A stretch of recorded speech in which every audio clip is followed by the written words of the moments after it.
Donc après une première tranche de travaux qui a été réalisée, on peut le voir ici sur la façade. Donc on a décidé ce matin de faire visiter les travaux, l'évolution des travaux aux conseillers municipaux qui le souhaitaient. Donc on va d'abord aller voir l'extérieur qui avance bien et puis les travaux supplémentaires qui sont obligés d'être faits à l'intérieur de l'église. Donc on va essayer de présenter tous ces travaux dans ce petit film qui vous est présenté aujourd'hui.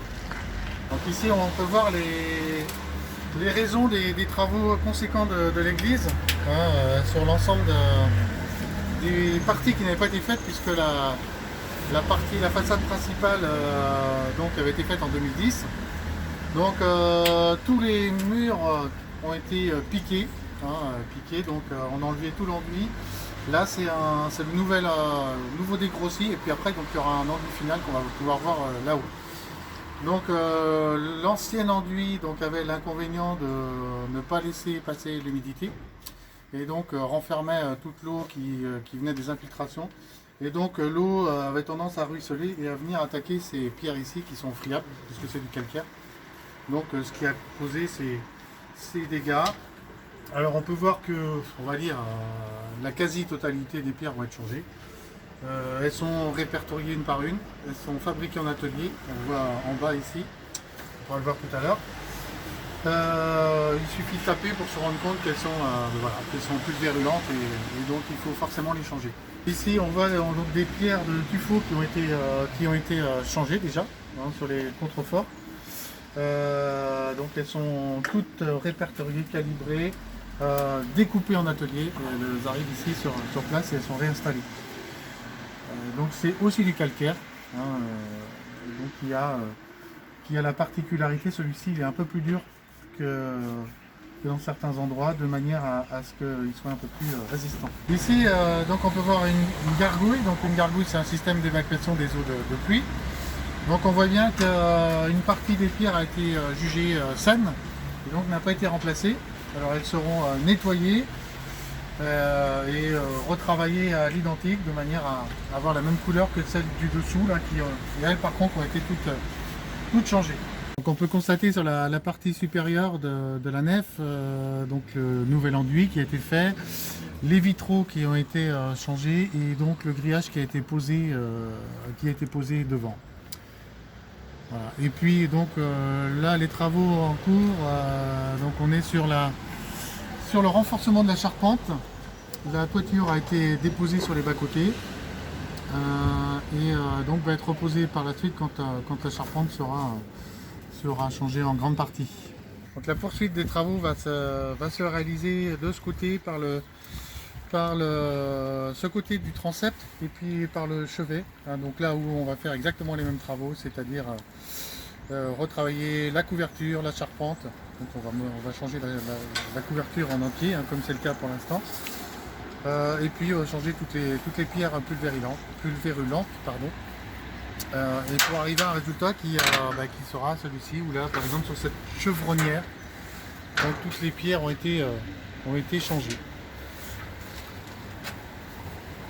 Donc, suite à un calpinage très précis sur place, donc toutes les pierres sont répertoriées, numérotées et découpées en atelier, donc avec deux types de calcaire, un calcaire plus facile à travailler et un autre plus résistant à l'humidité comme on l'a vu tout à l'heure. Donc les pierres arrivent comme ça, toutes prêtes, et puis elles sont réinstallées à l'identique. Éventuellement retravailler sur place quand tout est terminé, mais en général il y a peu de travaux sur le résultat final. On a constaté en août 2020, ça fait déjà presque un an, qu'une partie des arcs ornementaux, c'est-à-dire ceux qui étaient accrochés ici, sont tombés en partie dans la nef de l'église. Donc ça a engendré des travaux supplémentaires et on va refaire tous les arcs de cercle. Tous les arcs ici ornementaux, et on va aussi en profiter pour peindre toute la voûte de la nef, donc toutes ces parties là qui sont elles par contre très saines, mais on en profite à partir du moment où l'échafaudage est déjà installé pour refaire cette peinture là, mais ce n'est que la peinture de la nef, pas des murs, pas du transept qu'on verra tout à l'heure. Donc tous les arcs ont été relevés sur place, fabriqués en atelier. Donc ils ont fabriqué un moule spécial que pour l'église de Chérignon-Payet qu'ils vont détruire après. Et puis donc ça arrive sur chantier, c'est installé de cette façon. Donc c'est fixé sur la charpente. Et puis après donc les quelques trous nécessaires donc, seront bouchés sur place. Et ça donne le qu'il y aura là-bas. Donc ça va donner ce résultat final sur l'ensemble des voûtes de la nef. Et on voit donc les joints qui ont été refaits de ce côté. Et puis les trous ici par exemple, de fixation. Donc on peut voir ici tous les travaux, tous les vitraux seront repris aussi à l'identique, exactement à l'identique.